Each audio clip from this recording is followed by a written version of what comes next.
Previously on Battlestar Galactica.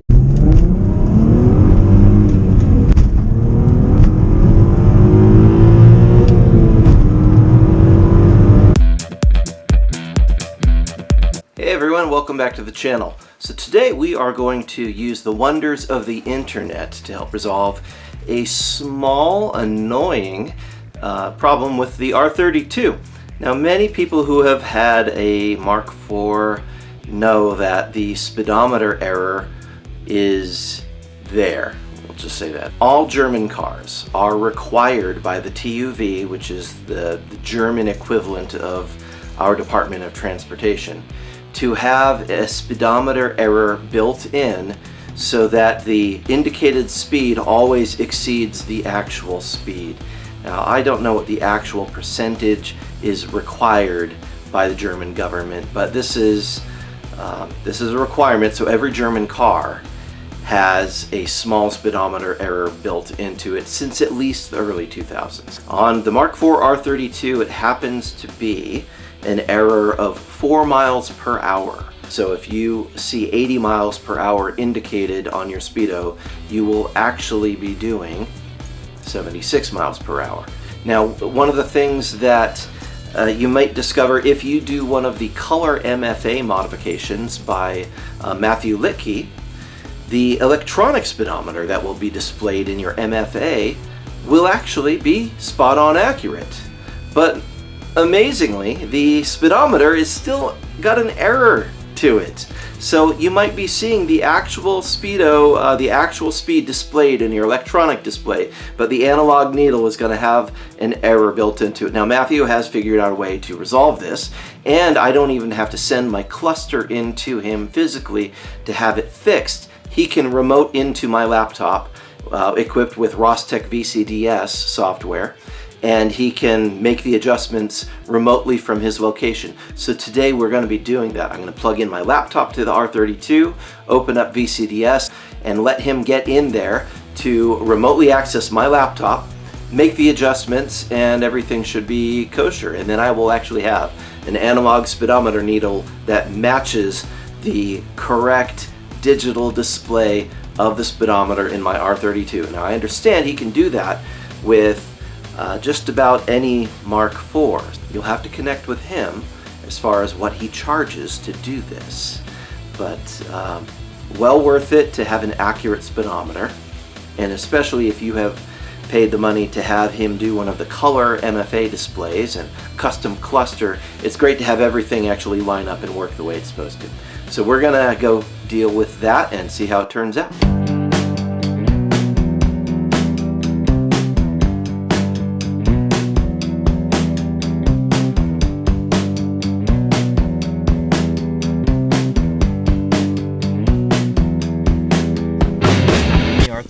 We've got the Rostec VCDS cable hooked up to the laptop. We're logged in with TeamViewer software, so Matthew Litke of Clusters By Litke can log in and make adjustments to my cluster remotely.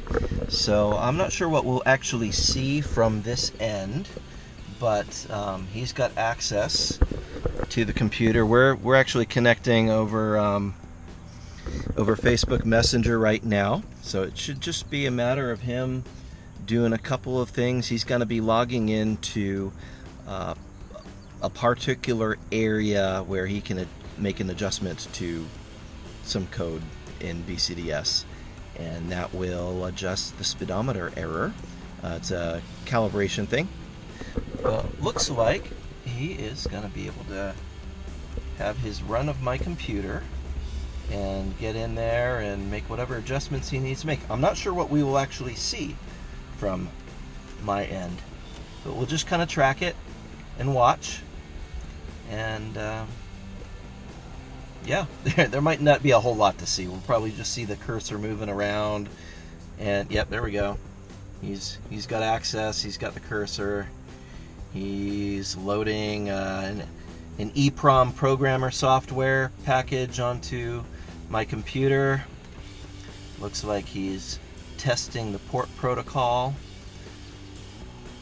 Found my VAGCOM cable and making sure that that's doing what he needs to do. And man, this is like magic. Yay, the wonders of the internet. As he goes through here and he's reading the EEPROM, just the chip on the cluster itself.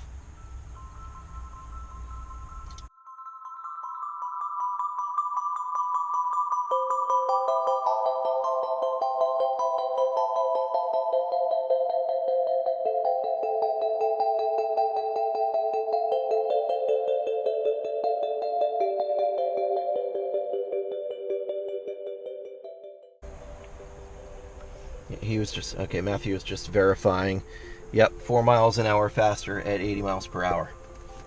While he completes the adjustments, and then when I'm done, I'll fire it back up and we'll take this on the road and look at the end result.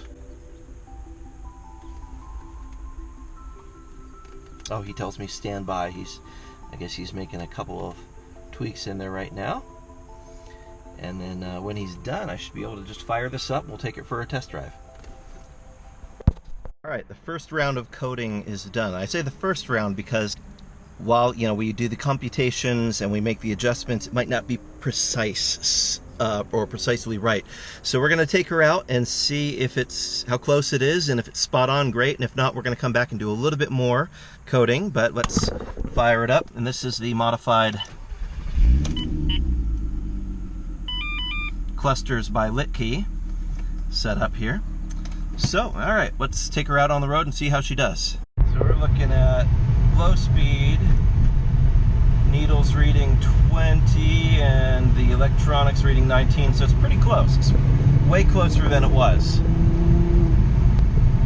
Again, it was 4 miles per hour off when it was completely factory. So we're going to go ahead and jump on the freeway up here.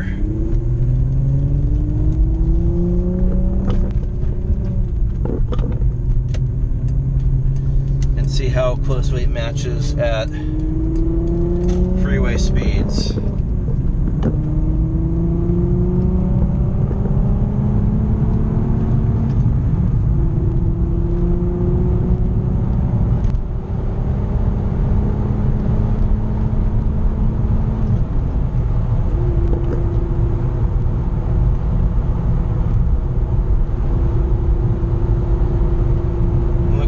Closer when we get it in 6th gear here. So reading, yeah, like within 1 mile an hour. Speedo says 70 and the gauge cluster says 69. That's really close. I could totally live with that. If we can get it closer, even better. So I'm gonna flip back around at the bottom of the next on ramp, off ramp, whatever, and come back and let Matthew do just a little bit more adjustment and see if we can get it totally nailed in, spot on. That would be fantastic. So we are back and doing another minor adjustment. So I gave the info to Matthew that it is now 1 mile per hour off instead of 4 miles per hour off, and he says that this is not a problem. He can make a minor adjustment and have that dialed completely perfectly in. So I'm stoked on this. So he is getting ready to log into my computer again and do the same sort of wizardry that he was doing before. I'm not going to film it because he's going to be doing essentially the same thing and entering a slightly different code in there. But yeah, if you need any custom cluster work, I highly recommend Matthew Litke. And I apologize, Matthew, if I'm not saying your last name correctly. I've never heard it spoken out loud. I've only seen it on the internet, on VW Vortex, and in the Facebook group that you formed. So for those of you who might not be familiar with his work while we're waiting for him to do his thing here, those who are familiar with the Mk4 Volkswagen, and I understand a few different Audis, the center of the cluster normally has either nothing there but idiot lights or a half red pixel display with the upper half being idiot lights. Matthew has figured out a way to install this full color display and give you all sorts of different features that can be displayed through it. Boost pressure. I'm looking forward to the day when I can actually have that do something. So anyway, it's a much better, much more modern looking display, and you can send your cluster to him and he will install this for you. It's not the cheapest enhancement in the world. I want to say it was around $300, might be more than that. You would have to check with his Facebook group to find out the updated information on that, but it is worth every penny to be able to read your display, because as we all know, the red pixel displays die after a certain amount of time, especially if you live in a hot environment. The heat absolutely kills those LED displays, and then they fade away. You can't even read them anymore. So this deals with that once and for all, and you get a modern looking display. You can even choose what screen you want to log in under. I had him do a custom graphic for me to have it boot up with a carbon fiber look and my and the R32 logo and the Volkswagen logo, so I love it. You can also have them customize your gauge cluster. So you may notice that my needles are not the stock R32 needles. These are actually off of a Mark 6 Golf, which I thought looked better with the silver rings that match the stock silver rings of the R32 cluster. I thought they just looked a little classier than the big, ugly silver dots that come stock. I thought it looked better. These needles are a little shorter than the stock ones, but they work great. And the other customization, let's see, I had him do a bunch of stuff. I had him flip the polarity on the filters for both of these displays so that they're blacked out during the day and they back glow the numerals blue at night. So it still has the blue and red factory lighting. Some people change the lighting to different colors, so you can do that. I actually may flip those filters back around at some point.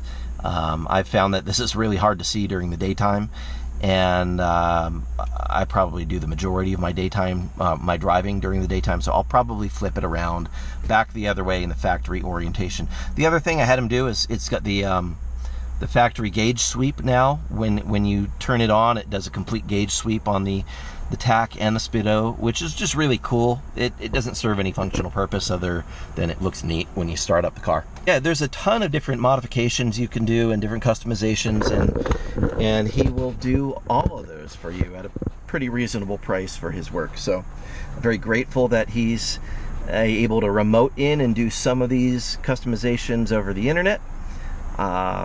Depending on what you want to have done, he could probably do some of that over the internet, or if you send your cluster to him, you can tell him, like, if there's kind of a grocery list of what modifications you'd like to have done, and he can just do those for you.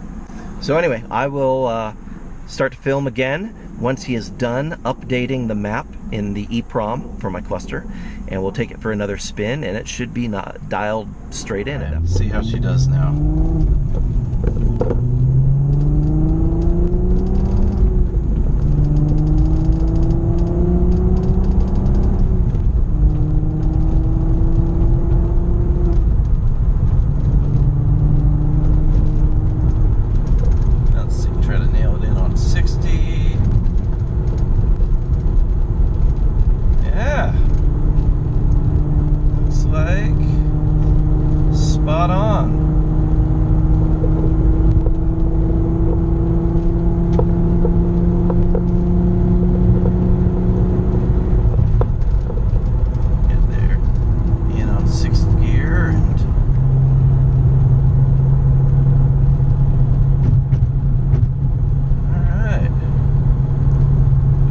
Looks like it is dead on. All right.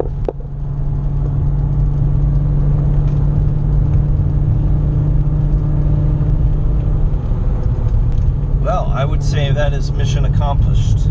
So, very happy with the results there. Thank you, Matthew, for your code monkey work. Electronic wizardry over the internet. That is fantastic. And I am gonna go ahead and head us back towards the house where my next project awaits now that this mischief is managed. So thanks for tuning in to this video. Be sure to tune in next time. I know that other projects are ongoing. I keep making a list of all this stuff that needs to get done. So there's definitely plenty of material to be worked on. And thank you for tuning in. I hope that you like, subscribe, and share the video if you find it helpful or just amusing. I know a lot of people are stuck in the middle of this coronavirus crisis and they're just looking for stuff to watch. So if I'm the least bit entertaining or enlightening, then I'm glad to provide that for you. But I'll see you next time. Thanks. Bye-bye.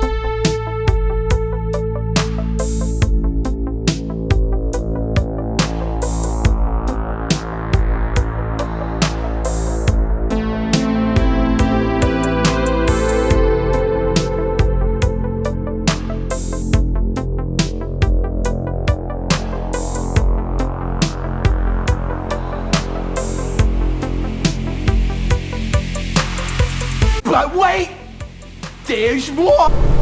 If you wouldn't mind checking out my Drive Tribe articles that I've written, head on over there. You can search for my name. I've written a few articles about various car experiences. I'd love for people to read my stuff. And of course, if you want to partner with me on Patreon and help sponsor me so that I can keep putting out great content, for many of the videos that we're doing, replacing parts, doing DIY projects, how to do stuff at home, I want to provide that material for you, and hopefully you find it fun and encouraging and inspiring, and at the very least mildly entertaining. But thank you so much for tuning in. God bless you, and I'm going to just leave you with a few more happy Wookiee noises as I accelerate out of here.